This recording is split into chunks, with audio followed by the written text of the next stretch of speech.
আমি রাসেল আহমেদ, আপনাদের স্বাগত জানাচ্ছি 24 ঘন্টায় প্রেজেন্টেড বাই হাতিল। সমসাময়িক রাজনৈতিক বিষয়গুলো নিয়ে আমরা আলোচনা করি, আজকেও করতে চাই, তবে একটু বিশেষ গুরুত্ব দিতে চাই টাকা পাচার এবং তার ফেরার পথগুলো নিয়ে, সেটি নিয়ে আলোচনা করতে চাই বিস্তারিত।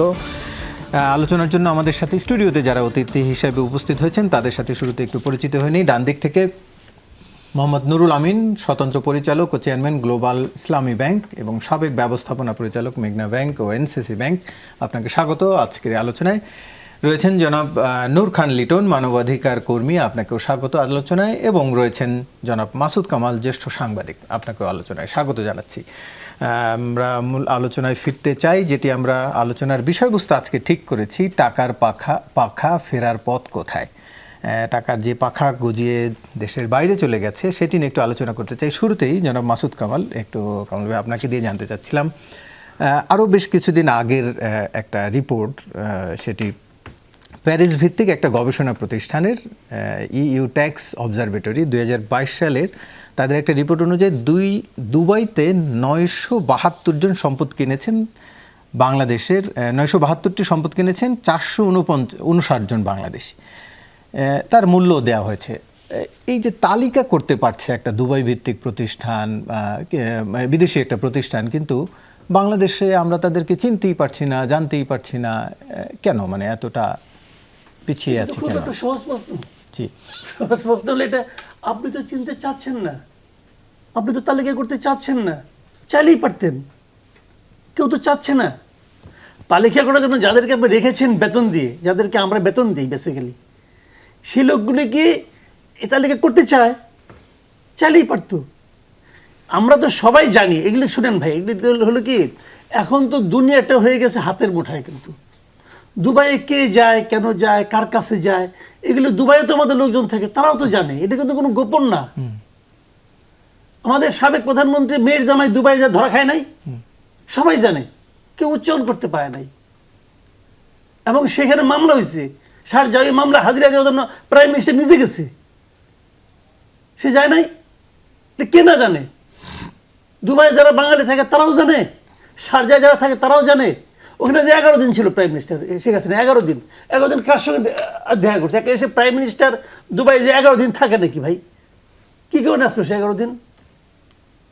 একটা কোন যুবরাজ দেখে তার সঙ্গে ম্যাক্সিমাম দেখা করছে, আর তো কার সঙ্গে দেখাও করে না। কি করছে সবাই জানে এগুলো। তো এইগুলো হলো জানেন, বলতে চায় না, দেখতে চায় না, আলোচনা করতে চায় না। কারণ জানে যে আমি যদি না ধরি তাহলে আমার প্রমোশন হবে, তাহলে আমি কিছু পাবো, টাকা পয়সা পাবো আমি কিছু। এটা হলো প্রভুভক্ত কুকুরের মতো। আমাদের এই দায়িত্ববান মানুষগুলো বেসিক্যালি তারা ছিল এক একজন প্রভুভক্ত কুকুর। প্রভু যা বলেছে সেটা করেছে। অনেক সময় প্রভু বলতেও হয় না, প্রভু কি চাইতে পারেন এটা ওরা জানে। সেই অনুযায়ী লেজ ধরে, সেই অনুযায়ী ঘেউ ঘেউ করে, ঘেউ ঘেউ অন্যের দিকে তাকায় করে, তার দিকে তাকায় করে না। এটা বেশ সহজ হিসাব। এখন তো যায় না। আপনি আমাকে সিম্পলি বলুন তো, এখন তো যায় না। এখন যায় না কেন? এখন ব্যাংক লুট হয় না কেন? এই বিষয়গুলো আমরা বলতে পারবো না। কিন্তু আমাদের এখানে একজন ব্যাংকের এমডি আছেন, উনি বলতে পারবেন। ওনার এখান থেকে হয়েছে, উনি জানেন, ফিরতে পারেন নাই, অসহায় ছিলেন। ওনার অসহায়তার পেছনে কি কারণ? ভয় নাকি ওনার লোভ? এটা উনি বলতে পারবেন। এটা আমি বলতে পারবো না। কিন্তু আমি এখানে এটুকু বলতে পারি যে আমার ব্যাংকটা ভাই ফাঁকা হয়ে গেল, আমি এটুকু বলতে পারি। তো এখন এগুলো হয় কেন? একটা ব্যাংক হয়েছে রে ভাই। আমার ওই দিন আমার ছোট ভাই বলতেছে এসালামে একটা ব্যাংকের কথা, যে 80,000 টাকা চেক তারা অনার করতে পারে না। কেন? ওই ব্যাংকে তো টাকা তো আমরা রাখছি ভাই, আমার টাকা তুমি আমার দিবা। 80,000 টাকা টাকা হলো একটা আজকালকে দিনে, এটা অনার করে না। ম্যানেজার এসে নিয়ে, সুটেড বুটের ম্যানেজার এসে নিয়ে বলে যে ভাই দিতে পারছি না, 20,000 টাকা নিয়ে যান। তো এগুলি কেন হয়েছে? ওই ব্যাংকের টাকাটা কোথায় গেল? কে পাচার করলো? কেউ জানে না। শুনেন, আমাদের এই দেশটা অদ্ভুত ভাই, অদ্ভুত।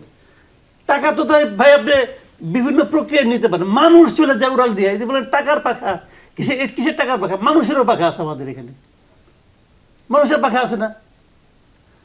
শুনলাম আমরা সেনাবাহিনীতে সেনানি বাড়ছে, 600 কতজন আটক করছিল, ওটা কারা? কেউ নাম বলে না কেন? লজ্জা পায়, লজ্জা পায় বলতে। ওই 600 জন যারা জন ছিল ওই সবগুলো তো চলে গেছে বাইরে। কেমনে গেল? পাখা পাখা আছে, উড়াল দেখেছে।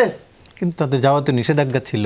তা আমি তো ওইটাই বললাম, নিষেধাজ্ঞা থাক কেমনে গেল তারা গেল বলেন, আপনার বুঝান ভাই আপনাকে। এই ইমিগ্রেশন দিয়ে গেছে, কেউ চেক করছে? এতগুলি ঘটনা ঘটে গেল, ইমিগ্রেশন যখন গেল কিচ্ছু না, সিম্পল যে তার তো একটা পাসপোর্ট আছে, সিল মারতে হয়েছে ইমিগ্রেশনে, কেউ না কেউ তো মারছে।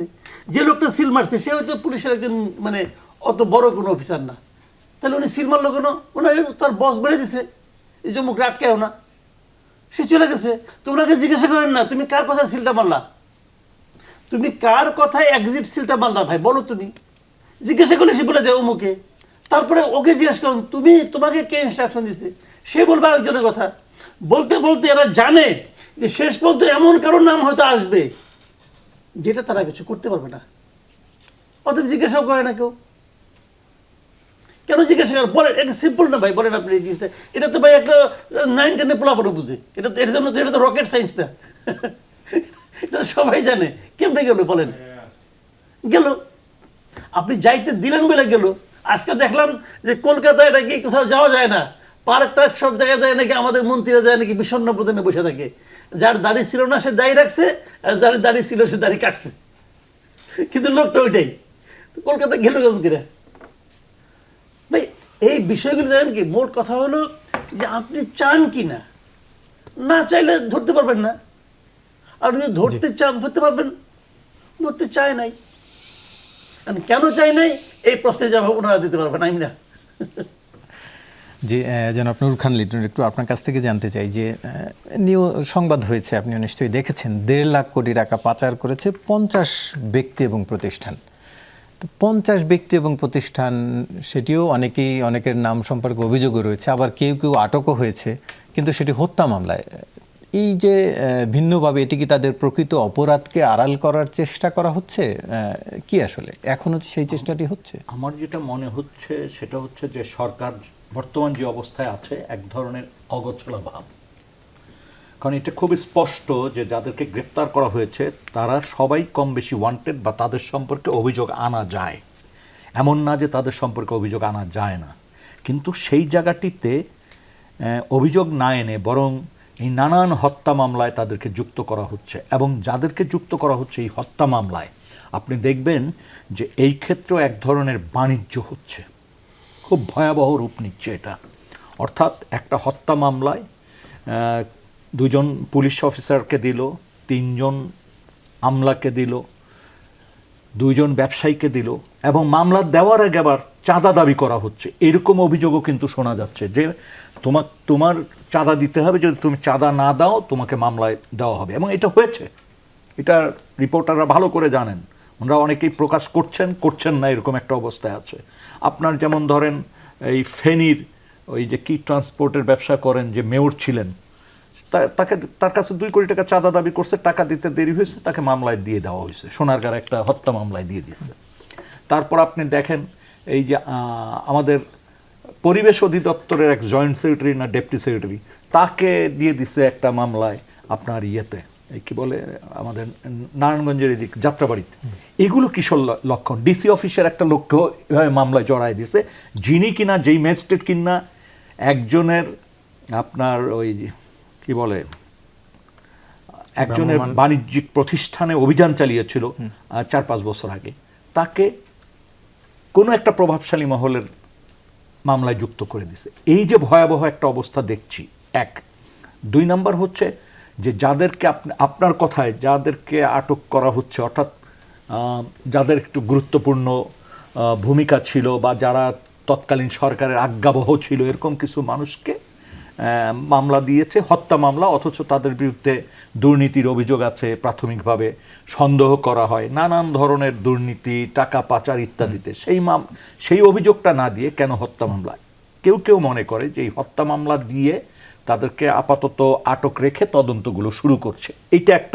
এইটা কখন হয়? যখন রাষ্ট্র পরিচালনা করার ক্ষেত্রে নানান ধরনের অচল অবস্থা তৈরি হয়, সেই সময় এই ধরনের ব্যবস্থা নিতে পারে। কিন্তু আমরা তো দেখছি রাষ্ট্র তো মোটামুটি চলছে, গ্যাপ নেই, প্রথম 2-3 দিনের যে গ্যাপ ছিল সেটা তো পূরণ হয়েছে, তারপরও কেন এই ব্যাপারগুলো?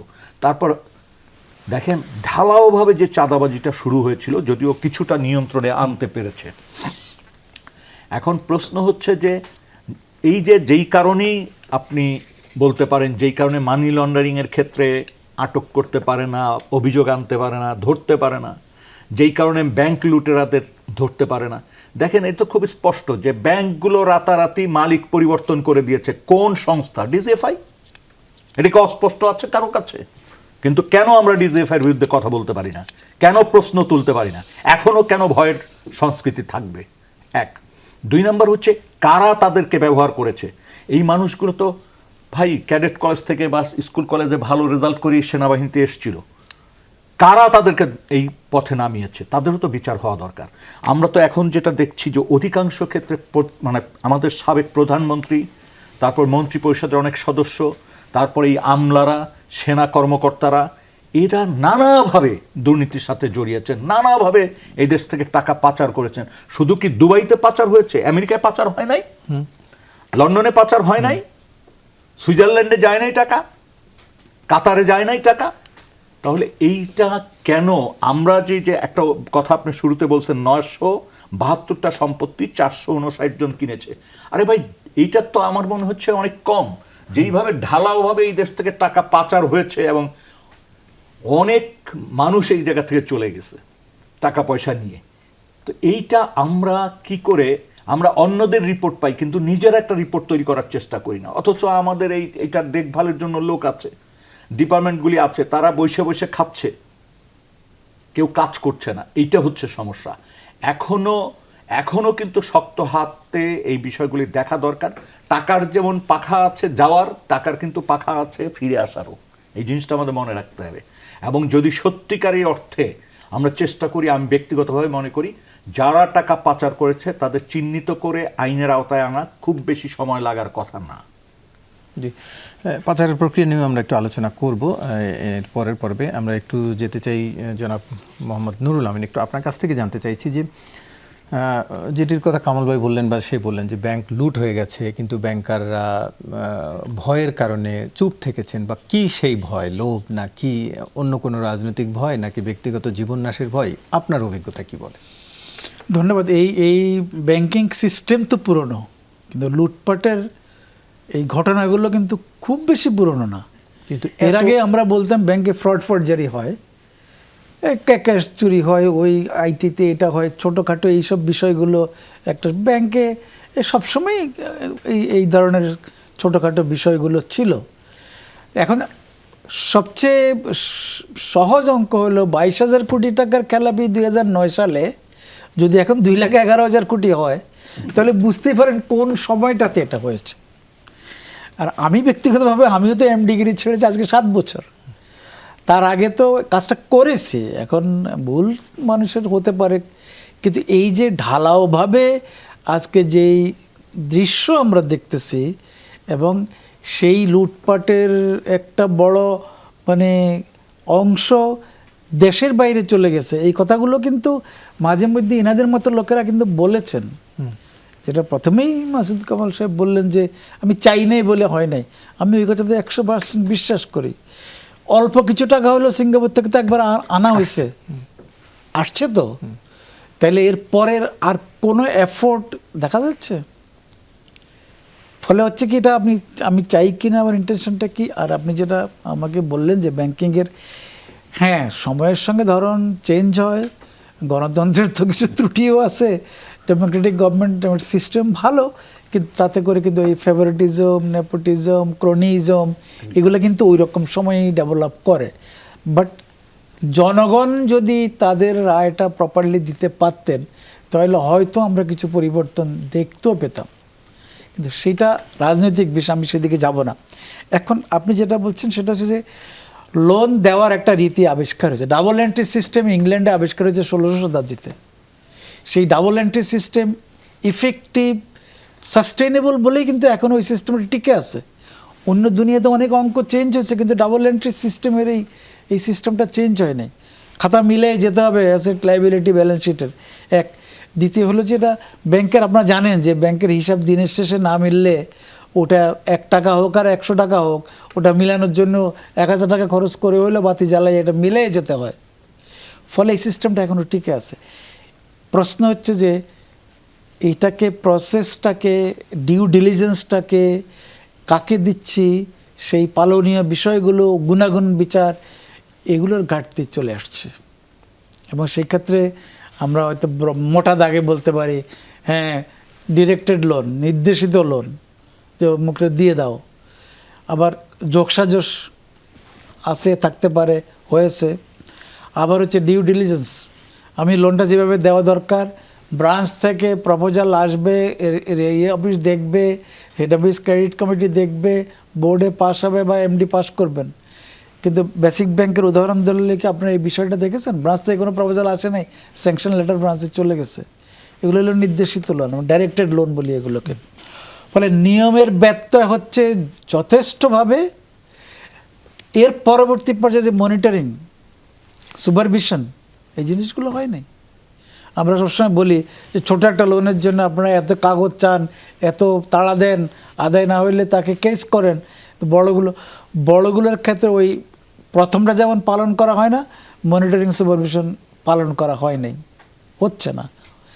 তারপরে খেলাপি হওয়ার পরে তো আমরা প্রভাবশালী বলি, ক্রণী বলি, রাজনৈতিক আশ্রয় প্রশ্রয় প্রাপ্ত বলি, তারা কিন্তু আইনকে বাঁকা করতে পেরেছেন। They could bend the law, যা এই আইনটা এরকম চেঞ্জ করো, ওই আইনটা এরকম করো, রিশিডিউল করো, রিস্ট্রাকচার করো। এই বিষয়গুলো অন্যভাবে আবার দৃশ্যপটে চলে আসছে যখন লোনটা আদায়ের সময় হয়েছে। ফলে এই প্রসেসটা কাজ করার জন্য আমরা বলার চেষ্টা করেছি যে রাজনৈতিক সদিচ্ছাটা খুব দরকার। এখনও বলি, রাজনৈতিক সদিচ্ছা না হলে এই ধরনের জিনিসগুলোকে ইমপ্লিমেন্ট করা এবং বান দেওয়া সম্ভব। বাংলাদেশ ব্যাংক যে কাজটা করেছেন, কয়টা ব্যাংকে তো চেঞ্জ করে দিয়ে অন্তত বানটা দিয়েছেন। নাও কাজ করা দরকার, যে এখন আর তো লিকেজ হবে না বলে ধারণা করা যাচ্ছে, হবেও না আশা করছি। এর পরবর্তী কার্যক্রমগুলো যেন আইন মোতাবেক এবং দেশের আইন মতো সদিচ্ছার সঙ্গে হয়। সেটা আরেকটি বিষয় অভিযোগ রয়েছে যে ওভার ইনভয়েসের মাধ্যমে ব্যবসায়ীরাও টাকা পাচার করেন এবং সেটা চলমান প্রক্রিয়া হয়েই আসছে। এই ক্ষেত্রে কি ব্যাংকিং সেক্টরের কিছু করার নেই? দেখুন, হুন্ডি একটা আদি সিস্টেম। হুন্ডি সিস্টেমের পরিবর্তে আমাদের দেশে যেটা চলে ট্রেড বেসড পাচার বলি আমরা এটাকে। Trade based money laundering, trade based মানে হলো ইম্পোর্টের সময় আপনি এটাকে আন্ডার করবেন, বাকি টাকাটা হুন্ডি দিয়ে পাঠিয়ে দিবেন, এখানে আপনাকে ট্যাক্স কম দেওয়া লাগবে। তাহলে ইম্পোর্টের সঙ্গে একটা সম্পর্ক, যেটা আবার এখান থেকেই ডলারটা যায়। ঠিক এক্সপোর্টের সময় আপনি এটাকে ওভার করবেন যেন বিদেশে আপনি কিছু টাকা রেখে দিতে পারেন। তো ফলে এটাকে ট্রেড বেসড এই কাজটা কিন্তু হয়েছে। এটা দেখার জন্য যে দায়িত্বগুলো আপনি দেখেছেন, কাস্টমসকে এটাকে ডিজিটালাইজ করা যায় নাই বহুদিন থেকে এটা শুরু হয়েছে, কিন্তু এটা হয়নি। কারণ এটা হইলে বাটন চাপলে তো বাটন তো আর বিট্রে করবে না। আচ্ছা, তো ফলে এই ধরনের সুযোগগুলো ক্রিয়েট করা হচ্ছে। আর হুন্ডি একটা আদি ব্যবস্থা, এটা আমরা তো নিশ্চয়ই জানি সবাই। কাজে ওই ট্রেড বেস আপনি যেটা বললেন, এটা দেখার জন্য কাস্টমসের যে যা দায়িত্ব ছিল, যেই জায়গায় যে কাজটা ছিল, ইন্টারন্যাশনাল প্রাইসগুলো চেক করার দায়িত্ব ছিল, ডিজিটাল করলে যেন ধরা পড়ে সেই জায়গা থেকেও আমি মনে করি সেখানে দেওয়া হয়নি এক ধরনের। আমরা আবারও আলোচনায় ফিরবো এবং দুর্নীতির খাতগুলোকেও একটু বের করার চেষ্টা করব। তার আগে একটি বিরতি নিয়ে আসতে চাই। দর্শক, ছোট্ট একটি বিরতির পর ফিরছি, সঙ্গেই থাকুন। আবারও স্বাগত, দেখছেন 24 ঘন্টা আলোচনায় ফিরতে চাই। আবারও জনাব মাসুদ কামাল, একটু আপনার কাছ থেকে জানতে চাই যে এটিও বেশ অনেকদিন আগের একটি তথ্য যে আমাদের এখানে যে নির্মাণ ব্যয় সেটি বেশ বেশি, এবং বিশ্ব ব্যাংকের একটি তথ্য তারা দিয়েছেন যে 4 লেন সড়ক নির্মাণের জন্য বিশ্বের বিভিন্ন দেশের সাথে তারা কম্পেয়ার করেছেন। বাংলাদেশের ব্যয় অন্যান্য দেশের তুলনায়, এমনকি ভারত চীনের তুলনায় প্রায় 10 গুণ। ভারত চীনে যেখানে প্রতি কিলোমিটারে ব্যয় হয় তাদের 11 লাখ থেকে 13 লাখ, বাংলাদেশে সেটা কখনো কখনো $2,70,00,000 পর্যন্ত ছাড়িয়েছে, মানে 20 গুণেরও বেশি বোধহয় হিসেব করলে। তো এর ব্যয়ের এত বেশি কারণ কি? আমাদের এখানে কি খরচ অনেক বেশি পড়ে না কি আসলে? আমাদের এখানে অনেক বেশি চুরি হয়। আপনি একটা এক্সাম্পল দিই আপনাকে। দেখেন, এই যখন আন্দোলন চলছিল, আন্দোলন চলার সময় আমাদের সাবেক প্রধানমন্ত্রী খুব কান্নাকাটি করলেন মেট্রো রেল নিয়ে। এই যে মিরপুর এবং কাজীপুর এই দুইটা রিপেয়ার করতে ওনার 300 কোটি টাকার মতো কাজীপাড়া এক বছর লাগবে 10 নম্বর এবং কাজীপাড়া। হ্যাঁ, এবং 1 বছর লাগবে। 1 বছর লাগবে এবং 300 কোটি টাকা খরচ হবে, দুটো মিলে আর কি। ঠিক আছে, মিরপুরটা বেশি আপনার ক্ষতি হয়েছে, কাজীপাড়াটা একটু তুলনামূলকভাবে কম হয়েছে। তো সেভাবে একটা বোধ ব্রেকআপ পাইনি আমরা, তবে যতটুকু আমি শুনেছি মানে অফ দ্য রেকর্ড, সেটা হলো ওটা লাগবে 200 কোটি টাকা, এটা লাগবে 100 কোটি টাকা, এরকম একটা শুনেছি আর কি। সেই যেটা 100 কোটি টাকা লাগতো সেটা এরা করলো এত টাকায়, 20 লাখ টাকায়, 20 না 25 লাখ টাকা এরকম লাগলো। 20-এর একটু বেশি, হ্যাঁ। আচ্ছা, তাহলে এখন আপনি বলেন তো এটা কত গুণ? এটা অত গুণ, ওই ক্ষেত্রে একই গুণ, রাস্তার ক্ষেত্রে একই রকম গুণ হবে। এবং যদি শেখ হাসিনা সরকার এখনো থাকতো তাহলে কিন্তু এটা 300 কোটি টাকা হইতো না, আরো বাড়তো, এই খরচটা আরো বাড়তো। কারণ যত সময়, পৃথিবীতে একমাত্র দেশ যেখানে একটা নির্মাণ কাজ যদি নির্ধারিত সময়ের মধ্যে শেষ না হয় তাহলে ঠিকাদার লাভবান হয়। এটা হলো পৃথিবীর একমাত্র দেশ, হলো বাংলাদেশ। আর পৃথিবীর অন্য সব দেশ যে একটা যখন কাজের কেউ কন্ট্রাক্ট নেয়, যদি নির্ধারিত সময়ে না হয় তাহলে ঠিকাদার ক্ষতিগ্রস্ত হয়, ঠিকাদারকে ফাইন করা হয়। আর আমাদের এখানে ঠিকাদার যদি নির্ধারিত সময় করতে না পারে সে লাভবান হয়, সে নতুন একটা দেয় যে আবার এই খরচ বেড়ে গেছে, ওই খরচ বেড়ে গেছে, সময় বেশি লাগতেছে, বেতন বেশি দিতে হচ্ছে, অতএব আপনাকে বাড়তি টাকা দিতে হবে। এবং সরকার সেটা হাসি মুখে দিয়ে দেয়। কেন দিয়ে দেয়? ঘটনাটা কি? ঘটনাটা হলো এটা আসলে দেওয়ার একটা নাটক করে। ধরেন এই 100 কোটি টাকা বেশি হয়তো, এখানে আমার লাগতো 1 কোটি টাকার কম, 1 কোটি টাকার 5 ভাগের 1 ভাগ, ধরলাম 1 কোটি টাকা, তাই 99 কোটি টাকা। এই 99 কোটি টাকা কি হতো ভাই? আপনি যাদের কাছ থেকে কিনতেন তাদেরও কিছু দিতেন, আর বাকিটা তো আপনি লুট করতেন। লুট করে ওই যে আপনি বলেন না পাখা, এই পাখাওয়ালা পোটলার মধ্যে ঢুকে পাঠাই দিতেন। কিছু যেত আমেরিকায়, কিছু যেত ইংল্যান্ডে, কিছু যেত দুবাই, বিভিন্ন জায়গায় যাওয়া আসা করতো টাকাগুলি দিয়ে। এইভাবে তো হয়েছে ভাই। এই লোকগুলো বেসিক্যালি বুঝলেন, এই দেশটাকে তাদের দেশই মনে করতো না। তারা মনে করতো তাদের দেশ হলো আমেরিকা, কানাডা, মালয়েশিয়া, বড় জোর নাহলে অস্ট্রেলিয়া, এগুলো হলো তাদের দেশ। আর এইটা হলো গিয়া তার জন্য একটা লুটপাটের জায়গা। এই দেশটাকে তারা লুটপাট করবে, আল্লাহ তাদের পৃথিবীতে এই জন্য পাঠাইছে। এই তোমাদের পবিত্র দায়িত্ব হলো বাংলাদেশকে লুটপাট করো। এবং এখান থেকে লুটপাট করে তারা ওইখানে থাকতো, তার ছেলে মেয়ে সব ওখানে থাকে। আপনি দেখেন একজন প্রাইম মিনিস্টার ছিল, তার সব ছেলে মেয়ে কিন্তু বিদেশের নাগরিক। জি। উনি বলে যে আমার পরিবার হলো আমার বোন আর আমার পরিবার, দুইটাই সব বিদেশের নাগরিক। তার বোন তো পুরো ফ্যামিলি ইংল্যান্ডে থাকে, আবার এখানে এসে মাতবরি করতো। এটা বলে না, কে জানি বলতেছিল যে এই পৃথিবীর নাকি সবচেয়ে সুখী মানুষ নাকি শেখ রেহানা। বাপেরটাও খাইছে, সে সবারটাই খায়, তার নামে কোনো কিছু হয় না, সে কিছুই না, সে নোবডি, সে বেসিক্যালি নোবডি। সে তো পদ পদবিতে নাই আসলে, কোথাও নাই, সে নোবডি। সে কিন্তু সবগুলোতে শেয়ার পাইছে, সে সবগুলোতে শেয়ার পাইছে। এবং বাংলাদেশে বিশিষ্ট বিশিষ্ট কতগুলো পোস্ট, এই পোস্টগুলি তার ছিল। যেমন আইজিপির পোস্ট, এটা শেখ রেহানার। শেখ রেহানা ঠিক করবে কে আইজিপি হবে, এটা এটা ওপেন, সবাই জানতো এটা। এবং ওই সময় একটা অপশনের মতো হইতো আর কি, তুমি কত আইজিপি, তখন অনেকগুলি এডিশনাল আইজিপি আছে, এমনি যে কেউ হইতে পারে। এখন অপশন উঠতো, তুমি কত কোটি টাকা দেবা, 100 কোটি টাকা, 200 কোটি টাকা, টাকা তো কোনো ফ্যাক্টর না, দিয়ে দাও, হয়ে যাও। জি, আমরা একটু জনাব নূর খান লিটন একটু আপনার কাছ থেকে জানতে চাই যে এটি একটি খাত, যে অবকাঠামোর এটি একটি খাত, এরকমের তো আরো অনেক সেক্টরের অভিযোগ রয়েছে, দুর্নীতি যেখানে কোন সেক্টরের বিরুদ্ধে অভিযোগ নেই? জি, একটু যদি আমাকে এটা বলতে পারেন আপনি, আপনার অভিজ্ঞতায় একটু জানাতে। আমার অভিজ্ঞতায় এমন কোন সেক্টর নাই যেই সেক্টরে এই দুর্নীতির অভিযোগ নাই। অস্ত্র কেনা, গুলি কেনা, পুলিশের বুট কেনা, আর্মির টুপি কেনা, মানে যাই বলেন সব কিছুতে পার্সেন্টেজ পার্সেন্টেজ পার্সেন্টেজ, এবং পার্সেন্টেজও কুলায় নেই, পারলে পুরো 100% খেয়ে ফেলে মাল না নিয়ে। এটাও কিন্তু বাংলাদেশে হয়েছে। দেখেন, অনেক আমরা এক সময় প্রাইম মিনিস্টারের 14 গোষ্ঠী নিয়ে কোনো আলোচনা করতে পারতাম না। তারেক সিদ্দিকীকে ধরা যেত না। তারেক সিদ্দিকী প্রচ্ছায়ার সাথে ব্যবসা করে নাই, কর্নেল শহীদের সাথে। পরবর্তীতে তাদেরকে গ্রেপ্তার করাইছিল না ডিজিএফআই দিয়ে, একজন সাবেক সেনাবাহিনীর এনসিও অর জেসিও তাকে পিঠে মেরে ফেলে নাই? কোথার দ্বন্দ্ব, মানে কোন জায়গার লুটের ভাগ না নিছে এরা? সব জায়গা। তার স্ত্রী হোক আর তিনি নিজে হন, এই মালিকানা ছিল। এবং এই দেশে দেখেন দুর্নীতি কোন জায়গায় চলে গেছে, মানুষকে আটকিয়ে কোটি কোটি টাকা নেওয়া। এটা কি পরিমাণ ডিজিএফআই এবং র্যাব করেছে, ডিবি করেছে, একবার এই হিসাবটা করেন তো। এই খাতের টাকাগুলি গেল কই? আমরা যখন আইজিপির বিরুদ্ধে অভিযোগ, বেনজিরের বিরুদ্ধে অভিযোগ আসলো, যখন এটা নিয়ে আলোচনা হলো, তখন দেখা গেল তার এক সহকর্মী ওই একই জেলার বাসিন্দা, মানে জন্মভূমি, তিনি বলে ফেললেন যে এইটা একজন আইজিপির পক্ষে, মানে গোপালগঞ্জে আর জমির দাম কত, মানে বাটপাড়ি দালালির একটা জায়গা আছে। অর্থাৎ সবাই মিলে তো খাইছে, সবাই মিলে লুটটা করেছে, ফলে তারা এগুলি চোখে দেখে নাই। আমি এমনও জানি চাকরিরত অবস্থায়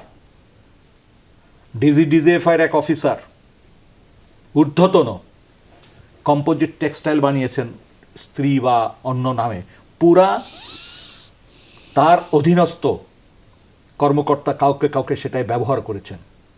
লোন স্যাংশন থেকে শুরু করে ওই টেক্সটাইল মিলের গোড়া পতন থেকে শুরু করে নানান বিষয়ে করেছেন। যেমনি করেছিলেন বেনজির, জমি কেনা থেকে শুরু করে সব কিছুতে র্যাবের লোকজনকে ব্যবহার করছে, পুলিশের লোকজনকে ব্যবহার করছে। আসলে আমরা যদি সত্যিকারের অর্থে দেশপ্রেমিক হতে চাই, যদি সত্যিকারের দেশটাকে ভালো করতে চাই, সমস্ত বিষয়, এখন একটা পরিবেশ আছে, এই পরিবেশটাকে প্রথমত নষ্ট না করা, পরিবেশটাকে নষ্ট না করে কাজে লাগানো। কারণ মানুষের ভিতরে যেন আতঙ্ক আবার তৈরি না হয়, কিন্তু কাজে লাগাইতে হবে ওই দুর্নীতিগ্রস্ত মানুষদেরকে চিহ্নিত করতে, অপরাধীদেরকে চিহ্নিত করতে এবং তাদেরকে বিচারের আওতায় আনতে। কারণ এটি যদি আমরা করতে এবার ব্যর্থ হই, আমরা তো এর আগে আমাদের সন্তানরা পার হয়ে গেছে দেশ, অধিকাংশ মানুষের সন্তানরা এখন বাইরে চলে যায়, লেখা পরে একটু শিখলেই চেষ্টা করে বাইরে চলে যেতে। এরপর দেখা যাবে যে আমাদের মতো মানুষকে দেশ ছাড়তে হবে, কোনো পথ থাকবে না। কারণ এই দেশটাকে যদি এখন না সুন্দর করতে পারি, ঠিক টেকসই না করতে পারি, ভালোভাবে চলার পথ তৈরি করে না দিতে পারি সমাজকে, তাহলে আর সম্ভব না। ছাত্ররা যারা এবারে বুকের রক্ত দিছে, মাত্র 5-7 দিনের ভিতর কয় হাজার, 1,500-এর মতো। গত 16 বছরে ক্রস ফায়ারে কত মানুষ মারা গেল, গুম কত মানুষ হয়েছে, আপনারা একবার খেয়াল করেন তো।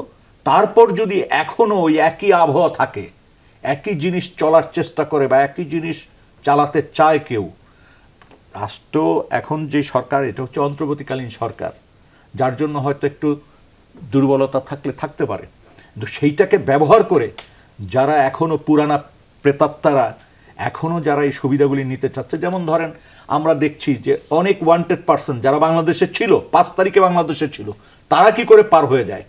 সেনা কর্মকর্তা থেকে শুরু করে ওই পুলিশ কর্মকর্তা, আমাদের স্বরাষ্ট্রমন্ত্রী, যার সম্পর্কে শোনা গেছে যে সেনানিবাসের আশেপাশে ছিল, ওই যে সেনানিবাসের পাশে 3 নাম্বার 4 নাম্বার কি রোড আছে, এই সব জায়গায় তাদের অবস্থান ছিল।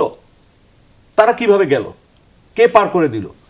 আমি আবারও বলছি, যিনি সিল লাগিয়েছেন হয় তিনি এটার সাথে যুক্ত, না হলে তার ঊর্ধ্বতনরা জড়িত। কিভাবে এটা সম্ভব হইলো? আবার আমরা দেখছি টারমার্ক থেকেও 2-1জনকে নামিয়ে এনেছে, এটাও দেখেছি। এখন কি আমার কাছে মাঝে মাঝে মনে হয় কি প্রহসন, 2-1জনরা ওইভাবে ধরবে আর 2জনকে ধরবে, 10 জনকে পাচার করবে। এই প্রক্রিয়ার সাথে কারা কারা জড়িত সেইটা একটু খুঁজে দেখা দরকার, খুঁজে বের করা দরকার। আর দেখেন সেনা প্রধান একটা কথা বলে ফেললেন, অনেকে বলে মুখ ফসকে বলে ফেলছে, 626 জন না কতজনকে বলা হয়েছে যে তাদের সেনানিবাসে আশ্রয় নিয়েছে। কেন নিয়েছে? তাদের জীবন বিপন্ন হইতে পারে। এখন কি তারা পাচার করে দিয়ে মনে করতেছে যে তারা জীবনটাকে রক্ষা করছে, মানবাধিকার রক্ষা করেছে? এটা বলার সুযোগ আছে? ওনারা কেন এই লিস্টটা ঘোষণা করলেন না? আইএসপিআর থেকে এরপর একবার বলা হয়েছিল যে তাদের অনেকে নিজ দায়িত্বে চলে গেছে। কারা তাদের কাছে জীবনের বিপন্নতার কথা বলে বা তারা মনে করলো, কে মনে করছে? কেন তারা এই নামগুলি ঘোষণা করছেন? আমরা তো জনগণের অংশ, আমরা তো এত মানুষের মৃত্যুর পর আমরা এটা শুনতে রাজি না যে এতজন ছিল চলে গেছে যার যার ইচ্ছা মতো। আমরা বলতে চাই যে একেবারে প্রত্যেকের নাম পরিচয় সহ আমাদেরকে ঘোষণা করা হোক, তাদের নিজেদের মান সম্মান বাঁচাইতে। মোহাম্মদ নুরুল আমিন, একটু আপনার কাছ থেকে জানতে চাই যে যেটি দেখা যায় যে আয়কর নথি প্রতি বছর দিতে হয়, নথিতে কেউ বিদেশি যে সম্পদ থাকে সেটি উল্লেখ করেন না, এখানের ব্যবসায়ী রাজনীতিবিদ কেউ করেন না। এক্ষেত্রে কি এনবিআর এর কিছু করণীয় নেই? দেখুন, বিধিবদ্ধ নিয়ম তো এই সব ক্ষেত্রে সবার জন্যই সমান, এক। দ্বিতীয়, আমেরিকার একটা আইন আছে ফাটকা।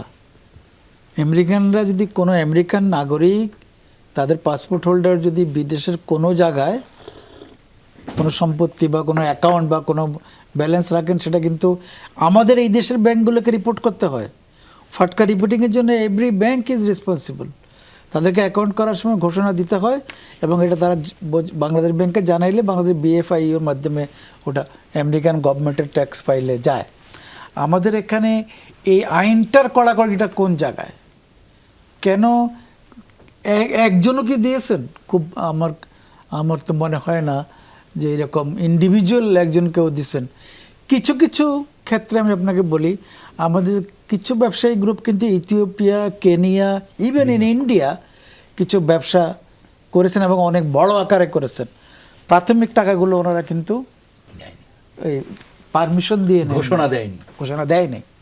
পরে কোনো না কোনোভাবে আইন বা রেগুলেশন কিছু করার পরে সেগুলো হয়তো ওই পরিমাণের চেয়ে কত কম বেশি রেগুলারাইজ করার চেষ্টা। তো ফলে হচ্ছে কি, আমাদের এখানে আইন কানুন মত এইটা না দিলে কি অপরাধ হবে একটা এক্সাম্পল তো এখনো নাই। তো দেব কেন? আমি যখন এই কাজটা না করে আমার পিছনে একটা হয় ভরসা আছে, নাহলে আমি অ্যাকাউন্টেবল হব না। ফলে আমি তো এই গোপন কাজগুলো আমি করবই। আমি যেটা বলতে চাচ্ছি সেটা হচ্ছে যে আইন সবার জন্য সমান হলে এই আইনটাও নিশ্চয়ই আমাদের আছে যে বিদেশি সম্পদ ঘোষণা করতে হবে। এখন করেন না, পার পেয়ে যাচ্ছেন। আরেকটা কথা আপনাকে বলি, আমরা যখন এখান থেকে কোনো না কোনোভাবে টাকা একটা দেশে যায়, ওখানে সেটা ল্যান্ড করে, মানে জায়গা পায়, নগদ তো আর এত টাকা কেউ রাখেন না, ইনভেস্ট করেন, নাহলে ব্যবসায় কাটেন, গাড়ি কিনেন, যা যা বিলাসী জীবনযাপন করেন। ততক্ষণে যদি ওই টাকাটা ওই দেশের আইন মতো হয়ে যায়, তাহলে তো তার আর ভয় নাই। তো রিপোর্ট করবে কেন? কারণ আপনি তো ওই টাকাটা আনার জন্য সুযোগ নিলেও ওই দেশের আইন তখন বলবে যেটা হ্যাঁ তারা এটা বৈধভাবে করেছে। এটা একটু এখানে জটিল বলি, টেকনিক্যাল বলি, এগ্রিমেন্ট বলি, আমাদের দেশ এক দেশের। আমরা যেমন এক বন্ড গ্রুপের সদস্য, মানি লন্ডারিং টাকার জন্য আমরা এটা করতে পারি, বাইলেটারাল এবং মাল্টিলেটারাল এগ্রিমেন্টের আওতায় এটা আনতে পারি, এরকম আছে। এখন যে আপনি একটা বিদেশি দেশের সাহায্য চাওয়া হইলো পাচার করা টাকা কিভাবে আনা যায়, তো এই জিনিসগুলো এর আগে তো এই প্রচেষ্টাটাও হয় নাই। আমরা কত সাকসেসফুল হবো, প্যারাডাইজ পেপার, পানামা পেপার, এইসব জায়গায় তো নাম এসছে। আমরা একটাও কি সরকারের তরফ থেকে দেখেছি যে এইটা নিয়ে এই কাজটা করা হয়েছে? তার মানে এই টাকাটা ওই দেশের আইন মোতাবেক ওখানে ল্যান্ডেড করা আছে, তারা তো কোনো টাকা ফেরত দেয়নি। তো ফলে আপনি যেটা বললেন, ঘোষণা দেওয়ার জন্য আমার হয় দেশপ্রেম থাকতে হবে, নইলে ভয় থাকতে হবে, নইলে আইনের আওতায় এসে শাস্তি পাওয়ার মানে ভয় থাকতে হবে। তো সেরকম কিছু নাই বলে এগুলো লুজলি আমার মনে হয় চলছে। আর এইটার ট্রিকল ডাউন ইফেক্ট আছে। একজনের না হলে পরের জন এটাকে ফলো করে, হবে না আরেকজন করেন, করতে করতে এটা ওয়াইড স্প্রেড হয়ে যায়। আর এখন এগুলো এত আলোচনা হচ্ছে, এগুলো নিয়ে তো আমার মনে হয় যে অর্থনীতি সংক্রান্ত বা ব্যাংকিং সংক্রান্ত যে টাস্ক ফোর্স করা হচ্ছে, তাদেরকে এজেন্ডা দিয়ে, টার্মস অফ রেফারেন্স দিয়ে এই কাজগুলো করার জন্য নতুন করে হলেও শুরু করা উচিত বলে। এর প্রক্রিয়াটা সম্পর্কে একটু আপনার কাছে জানতে চাইবো যে এটি খুব কঠিন কিনা বিদেশ থেকে টাকাগুলো আনার বিষয়ে। তবে তার আগে একটি বিরতি নিয়ে আসতে চাই। দর্শক, ছোট্ট একটি বিরতির পর আবারও ফিরছি, সঙ্গেই থাকুন। আবারও স্বাগত, দেখছেন 24 ঘন্টা ফিরতে চাই আলোচনায়। জনাব মাসুদ কামাল, একটু আপনাকে দিয়ে শুরু করছি। আমরা যে খাতগুলোর কথা শুনলাম যে এই খাতে, বা তিনি বলছিলেন যে এমন কোনো খাত নেই যেখানে দুর্নীতি অনিয়ম হয়নি, এখন কি সেগুলো বন্ধ হয়ে গেছে? সরকার তো পরিবর্তন হয়েছে। দুর্নীতি আসলে অনেক জায়গায় হচ্ছে, দুর্নীতি এখনো হচ্ছে। আমি আপনাকে সিম্পল একটু উদাহরণ দিয়ে বলি। আমরা যখন দ্রব্যমূল্য নিয়ে আলোচনা হলো আমাদের, তখন আমরা বলতাম না দুইটা দুর্নীতির কথা, একটা হলো সিন্ডিকেট, আর একটা বলা হতো কি চাঁদাবাজি। পথে পথে চাঁদাবাজি হয়, অতএব জিনিসপত্রের দাম বেড়ে যায়। আর একটা হলো কয়েকটা সিন্ডিকেট আছে, এদের কারণে হয়। তাহলে এখন দাম বাড়তি কেন? বলেন তো কোন পণ্যটার দাম কমছে বলেন তো আপনি? বরঞ্চ কিছু কিছু বেড়েছে। কিন্তু আমি গতকাল কিনলাম 170 টাকা ডজন। আওয়ামী লীগ আমলে তো কখনোই ডিম 170 টাকা ডজন হয় নাই। তার মানে ডিমের দামও বাড়ছে। তো এখন বলবেন যে আগে এত হয়েছে হলে এখন হয় না কেন? হয় না হলো এই কারণে, এই দেশের মানুষ আসলে এই গভর্নমেন্টকে ভালোবাসে, তারা এই অন্তর্বর্তীকালীন সরকারকে আসলে সময় দিতে চায়, এই জন্য সহ্য করতেছে। এই সহ্যের একটা সীমা নিশ্চয়ই আছে, সে আলোচনায় আমরা বরং না যাই। কিন্তু কোশ্চেনটা হলো যে যারা এগুলো করতেছে টাকা তো এখনো তাহলে দিয়ে যাচ্ছে, চাঁদাবাজিও হচ্ছে। আগে আমরা এটাও শুনলাম যে কারওয়ান বাজার থেকে নাকি প্রতিদিন 1 কোটি টাকা দিতে হতো স্বরাষ্ট্রমন্ত্রীকে। তো 1 কোটি টাকা যদি স্বরাষ্ট্রমন্ত্রীর কাছে দিতে হতো, যারা চাঁদাগুলো তুলতো তারাও তো কিছু নিত। সবাই ধরেন এখানে মিনিমাম 2-3 কোটি টাকা চাঁদাবাজি হতো প্রতিদিন। ওই 2-3 কোটি টাকা চাঁদাবাজি হওয়ার কারণেই তো পণ্যের দামটা বাড়তো, কারণ ওই টাকাটা তো ওখানে যে যোগ হইতো। তাহলে এখন কি তাহলে ওই টাকাটা হচ্ছে? এখন দাম কমছে না কেন? সিন্ডিকেট কি নাই? ওই সিন্ডিকেট ওরাই তো আছে, ওই সিন্ডিকেটগুলোই তো আছে। কোথায়? তাহলে এরা কি ভাঙতে পারতেছে না? তার মানে দুর্নীতি এখনো হচ্ছে। ওই তখন হয়ে থাকে তাহলে এখনো হচ্ছে, দুর্নীতি হচ্ছে। কিন্তু হয়তো সেইভাবে মনে করেন হয়তো সরকারের কেউ জড়িত না। আমার যতটুকু ধারণা এই সরকারের কেউ দুর্নীতির সঙ্গে জড়িত নয়, এটা আমার ধারণা, ভুলও হতে পারে। কিন্তু তাহলে অন্যরা করছে, প্রশাসন করছে আমি মনে করি। কারণ এই প্রশাসন তো দুর্নীতি করে অভ্যস্ত। যে প্রশাসন এখন দেশ চালাচ্ছে ভাই, এই প্রশাসন তো হাসিনার প্রশাসন। ওই যে অনেকে তো বলে, আমিই বলি অনেক সময় যে গণভবন থেকে হাসিনা গেছে, কিন্তু সচিবালয়ে হাসিনা আছে। হাসিনার পছন্দের লোকগুলি সচিবালয়ে বহাল তবিয়তে আছে, কারণ এই দুর্নীতি ওখানে হচ্ছে, ওরা দুর্নীতি অভ্যস্ত। কিন্তু মন্ত্রীরা উপদেষ্টা হয়তো করছে না, কিন্তু সাধারণ মানুষ তো সেই দুর্নীতির মানে কুফল ভোগ করছে, দুর্ভোগ ভোগ করছে।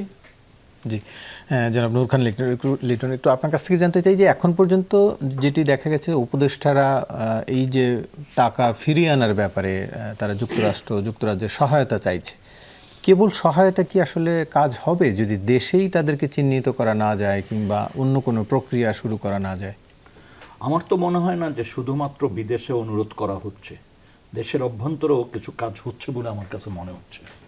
কারণ তা না হলে মানে আর যাই হোক, এখন যারা দেশ পরিচালনা করছেন অন্তর্বর্তীকালীন সরকার, তারা এখন পর্যন্ত আমি যেটা লক্ষ্য করছি যে চেষ্টা করছেন যে কিভাবে টাকাগুলি ফেরত আনা যায়।